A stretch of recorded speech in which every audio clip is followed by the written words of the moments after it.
नमस्कार सांग मैंने आपको स्वागत कर मोर एक न्यू ब्लॉग को एंड आज गोटे नर्सरी को मुझे एंड पारादीप गढ़ पाखे नियरेस्ट थी एक छोट बगीचा टाइप नर्सरी अच्छी एंड से मुझे किसी विभिन्न प्रकार फूल एंड फलर भी गच से भी बहुत भेराइटी थी एंड से मु इंडोर कलेक्शन देखुली आज बहुत सुंदर सुंदर गच थी and highly expensive so that तो मुझे देखिली मत कि भल लगिलानी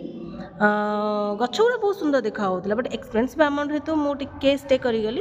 एंड से बहुत कलेक्शन देख के सुंदर सुंदर कलेक्शन गोटे गचर भी क्लिप नहीं आप देखी एंड देख यहाँ ये गचर बहुत सुंदर देखा एंड ये गच बहुत हाईली लंबा बोधे अच्छी एंड ये गच भी सैड रखिंट this is lucky bamboo and I think price 140 पाखापाखि आसपास कहले सो मत भल लगे मुझे देखिकी रखीदे एंड दिस इज किसी कलेक्शन मुझे देखा सब गच रखा जगह जोटा कहते एंड कुंडिया भी कहुए ओडिया एंड छोट एलिफेंट गोटे कुंडिया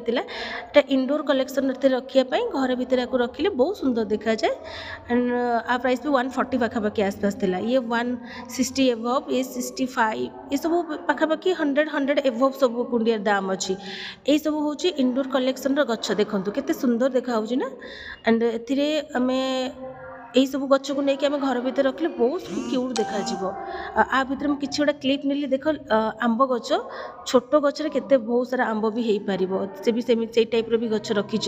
एंड किसी लिची गच भी गोटे अच्छी देखिए आपको ये सुंदर लगे गच क्लिप नहीं जाइए गोटे लिची गच थी देखूँ ये लिची गचर भी बहुत सारा भी देख 4-5टा लिची भी होती से गच रखिकी भी स्टे कर कनियारी कनियारी कौन डाला कनियारी कहते यहाँ ये गचर नाम मुझे जानी बट क्लिप नहीं जाइए सुंदर लगे यहाँ गोलाप फूलर किसी गचर क्लिप नहीं जोटा कि मत भल लगे पाखे बेसी ए कलेक्शन नाला आगुरी बहुत थी बट एवं नाला सो दैट जाइए गोलाप गच आने तो आनीपार नी दिस इज कागज फूल गच जोटा कि मत बहुत भल लगे एंड पिक्चर फोटो उठापी हाँ आउ गए इंटरेस्टिंग ये लंका गच देखूँ एंड लंका देख के माने केते कलरफुल सब अच्छे blue yellow white blue yellow green and केते भल भल कलेक्शन एंड देख ये भी गोटे क्लिप नहीं बहुत सुंदर थी ये जगहटा एंड बहुत विभिन्न प्रकार फूल भी कलरफुल देखा जाऊला सो दैट नहीं जाइए थैंक यू फॉर वाचिंग।